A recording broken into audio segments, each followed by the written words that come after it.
If you work in university maintenance, Granger considers you an MVP because your playbook ensures your arena is always ready for tip-off.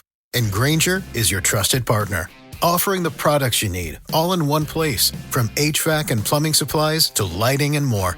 And all delivered with plenty of time left on the clock, so your team always gets the win. Call 1-800-GRANGER, visit Granger.com, or just stop by. Granger, for the ones who get it done. If you work in university maintenance, Granger considers you an MVP because your playbook ensures your arena is always ready for tip-off. And Granger is your trusted partner, offering the products you need all in one place, from HVAC and plumbing supplies to lighting and more. And all delivered with plenty of time left on the clock, so your team always gets the win. Call 1-800-GRANGER, visit Granger.com, or just stop by. Granger, for the ones who get it done. Welcome back, and thank you for checking out this bonus edition of the 12 Kyle podcast. I'm 12 Kyle. Check this out. You know what's weird? I just recorded like 5 minutes of this episode, and nothing was plugged up. I'm glad I caught it. Nonetheless, I wanted to get on here and talk about something.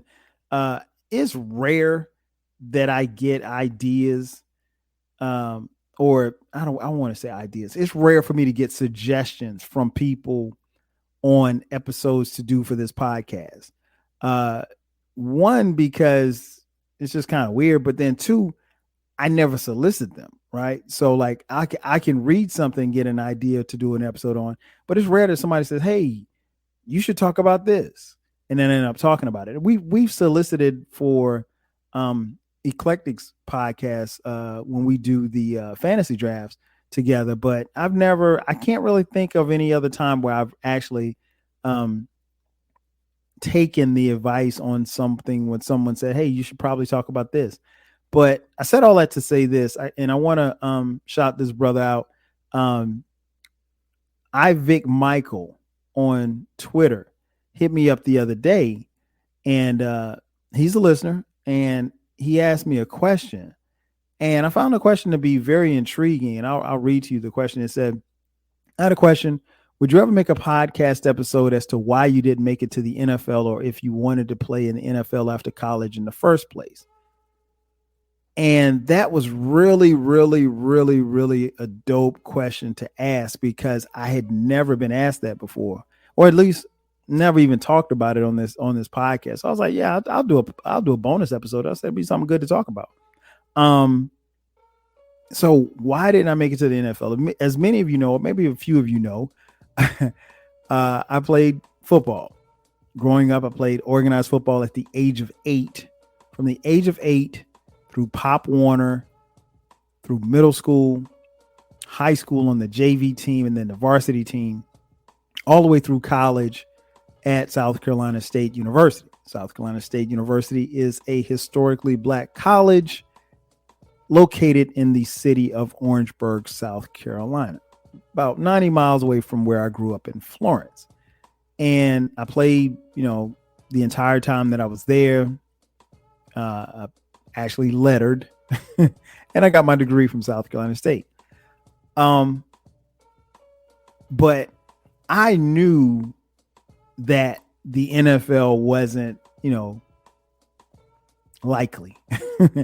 And I when I responded to Vic Michael, I told him that, in my response, I said, standing at a firm 5'7", that probably wasn't going to happen. And, I said that in jest, but I mean, I'm being honest. I'm 5'7" for real, right? So my height, I think, is super dope. Like I've never been tripping on my height, because I've been my height since 10th grade. Stop growing. But if you listen to this podcast, or if you know me personally, you know that I am an extremely confident person. So I'm not bugging off of how tall I am or aren't. So it was just, at that time that I came out of school and I finished playing football and graduated, it was, it was a different day and time for wide receivers. And that's the position that I played. I played wide receiver. Just to add some context, I'm going to name a few wide receivers that were drafted in the same year that I came out of college.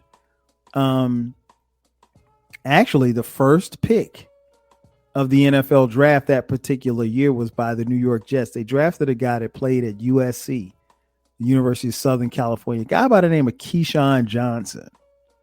Right. With the 7th pick, the New England Patriots drafted a guy by the name of Terry Glenn. Rest in peace. Who else? Who else is drafted in that draft? Oh, at number 19, the Indianapolis Colts drafted a receiver out of Syracuse. He wore number 88. The Buffalo Bills drafted Eric Moles at number 24. Who else? Amani Toomer was drafted by the New York Giants in the 2nd round. Also in the 3rd round, the 89th overall pick, the San Francisco 49ers drafted a guy by the name of Terrell Owens. So these all were like killer receivers. I mean, like there was even, some of the other people drafted in that draft, Jonathan Ogden by the Baltimore Ravens, Lawrence Phillips by the St. Louis Rams. Eddie George got drafted by the Houston Oilers at the time. The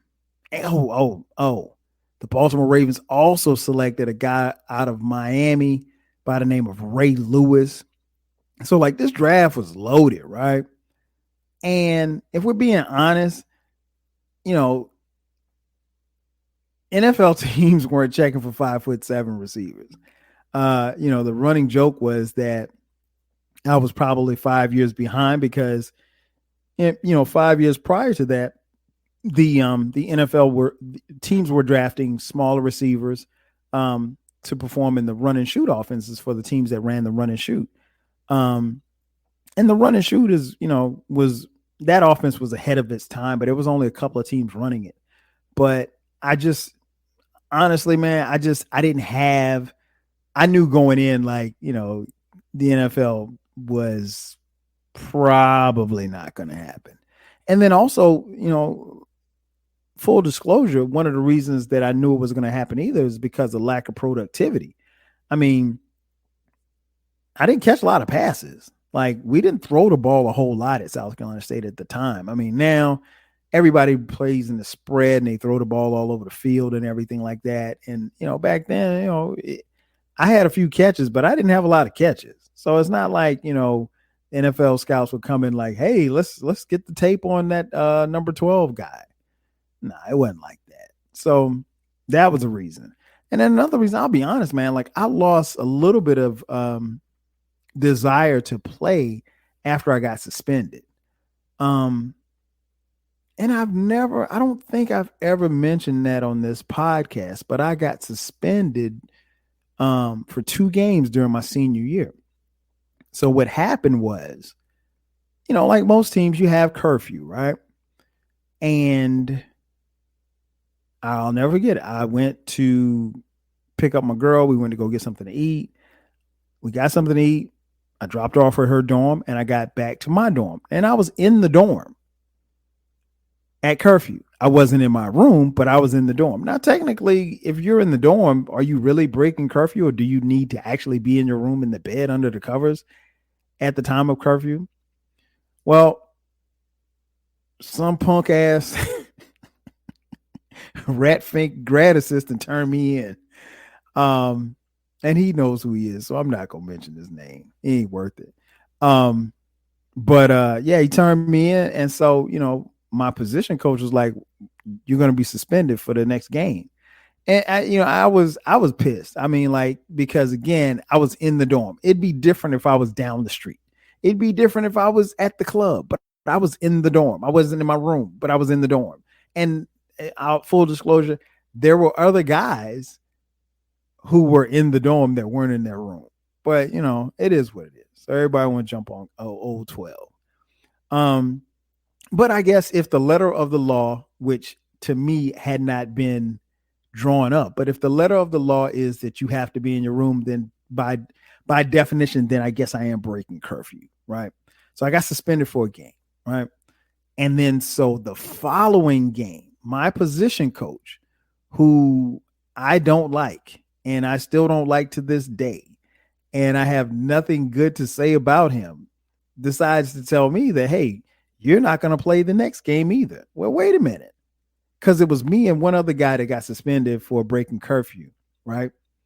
And the other guy only served one suspension. I've never heard of anybody serving a 2-game suspension, but he decided to just hack on a 2-game on another game because he said I left campus the week that I was suspended. Well, the team was out of town. The team, because the game we were playing against Bethune-Cookman in Daytona Beach, Florida, and I didn't make the trip. I couldn't make the trip because I was suspended. So was I supposed to just stay on campus for the entire weekend? No. And what does it matter if I'm off campus or not? So anyway, long story short, me and my girl, we went out of town. I think we went to Columbia or something. We went out of town for the weekend and we kicked it. And that was it. So I get suspended for the second game. Here's the kicker. The second game was homecoming.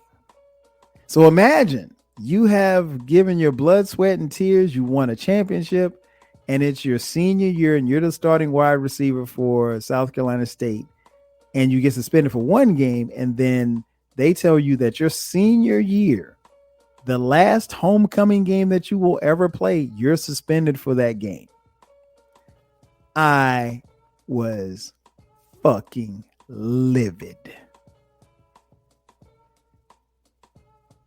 If I knew then what I know now, it would have been a problem.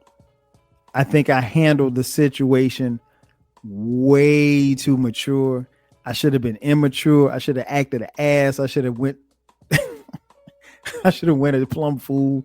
I should have done a whole bunch of things, but I didn't. I respected my elders. Because you guys know how I feel about my head coach. Now, again, this is coming from my position coach, not my head coach, because my head coach, I love him as if he's a second father, but he can't go across his assistant coach. He's got to roll with whatever the recommendation was for the assistant coach. So I had a meeting with the head coach, and I tried to go over his head. Well, not the head coach. I would try to go over my position coach's head, and I couldn't. And so my senior year, my homecoming game, I was standing there on the sideline with a jersey in my pocket.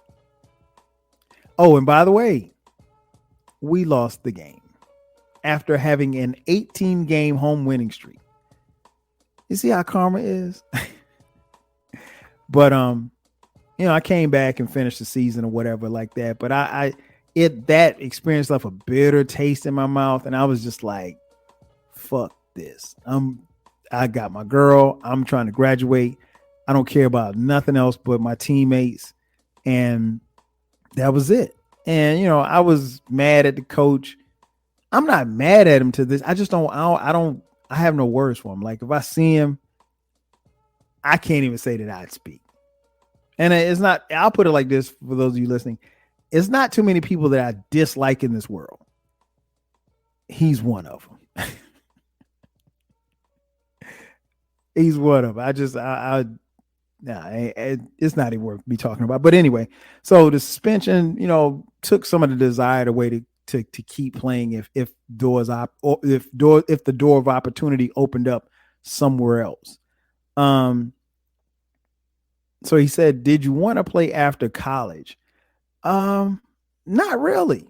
I was by that time, and having gone through that experience, and you got to remember too, you don't know, but my junior year, we were the Black College National Champions. So to go from being the Black College National Champions to preparing yourself for your senior year. You thinking you're gonna ball out. That year leading into my senior year, that summer, I've never worked that hard before in my life at anything. I mean, my body, my mind, physically, mentally, I was prepared for everything that was going to come because I knew that one, we were the defending champions. And so when you're defending champions, everybody's coming at you. So I got myself ready. And I don't think I've ever been more prepared for anything in life. And that season went south. And I think our record was 6-4. And like, it was just forgettable. Like everything that you thought was going to happen, it went the other way. And so I wasn't really tripping on that. I was like, all right, this is it. And so I never forget, like the last game of the season, I stood at midfield and at the end of the game, I stood at midfield, I took a knee and I said a prayer. And I just prayed and I thank God for allowing me to play football because football is my first love. Before there was any girls, before music, before anything else came into play, it was football at the age of 8. And so like, that's my first love. So no, I didn't want to play after college. I was cool. I mean, after football season ended, my focus solely was on graduating and planning for the next step. And I honestly didn't even know that the next step would be me graduating and then 6 months later moving to Atlanta, which is one of the best decisions that I've ever made in my life. I didn't know anybody here. All I knew was Freaknik. I came to Freaknik in 94 and I fell in love with the city. And, me and my boy Jay Fresh, we moved here together in 1997, 25 years ago. And I've been here ever since. But no, to answer your question, I was cool. I didn't have to play. But it did not kill the love that I have for the game and watching football. I still love to watch football. Even to this day, football season is everything to me.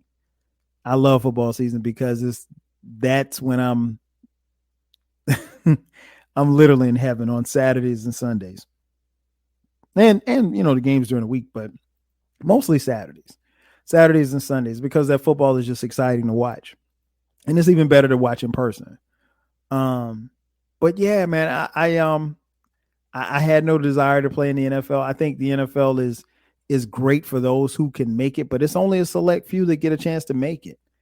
And, contrary to popular belief, everybody doesn't play for 15 years and make millions and millions of dollars.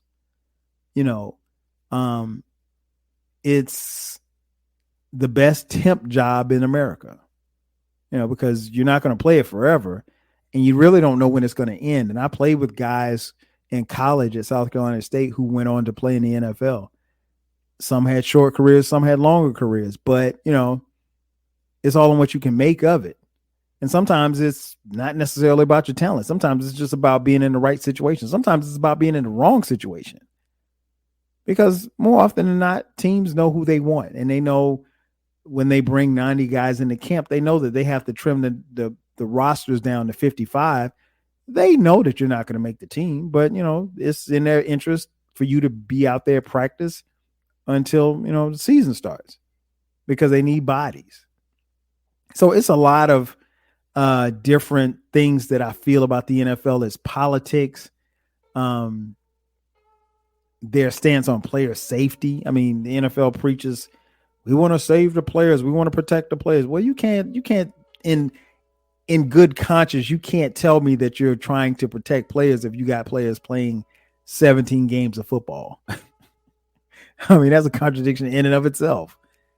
But the NFL is, and I've said it before in this podcast, and I'll continue to say it. The NFL is full of shit, but I have come to grips with where the NFL is and what the players are and where they stand and where I stand with all of them. They're putting their bodies on the line for my entertainment. Nothing more, nothing less. And for as much as we say that we care about NFL players, we don't. We care about the name on the front of the jersey, not the back. The players that we're watching today, a lot of them will be struggling to keep their health and for some, their sanity 5-10 years from now. And we won't care because for the most part, we won't even know. Would I have liked to have been in that company? I don't know. I never really allowed myself to think, past college football. But my dad always told me, he said, hey, you keep playing until somebody tells you that you can't play anymore. Fortunately for me, it came to college. And I was cool with that. When that final game ended in Charlotte, North Carolina, against North Carolina A&T, I was totally content with walking away from the game. And unlike a lot of my teammates, I knew who Kyle was. And Kyle wasn't just a football player. He was a kid that played football. He wasn't a football player. And football didn't define me, even though a lot of people know me through football, especially my school. I mean, if you know anybody that went to school at the time that I went to school at South Carolina State, people, that's what they know me for. But if you know me, you know that I'm more than just a football player. But I love the game. And, if I had to do it all over again, I would do things a little different and I may get different outcomes, but I don't necessarily know that I would have been doing anything to try to make it to the NFL because I was cool. I was cool once it was all done. I wasn't someone who had to try to find themselves or find their identity because everything is tied up into my athletic ability. Nah, that wasn't me. But I gotta say, Vic Michael, appreciate the inquiry and appreciate the inquiry leading to content. If any of you listening have any personal questions that you want to ask that may turn into content, hit me up on Twitter at 12Kyle. That's going to do it for me. Thank you for checking out this bonus edition of the 12Kyle podcast. I'm your boy 12Kyle. I'll catch you guys next time. 5,000. If you work in university maintenance, Grainger considers you an MVP because your playbook ensures your arena is always ready for tip-off. And Grainger is your trusted partner, offering the products you need all in one place, from HVAC and plumbing supplies to lighting and more. And all delivered with plenty of time left on the clock, so your team always gets the win. Call 1-800-GRAINGER, visit Grainger.com, or just stop by. Grainger, for the ones who get it done. When you manage procurement for multiple facilities, every order matters. But when it's for a hospital system, they matter even more. Grainger gets it and knows there's no time for managing multiple suppliers and no room for shipping delays. That's why Grainger offers millions of products in fast, dependable delivery, so you can keep your facility stocked, safe, and running smoothly.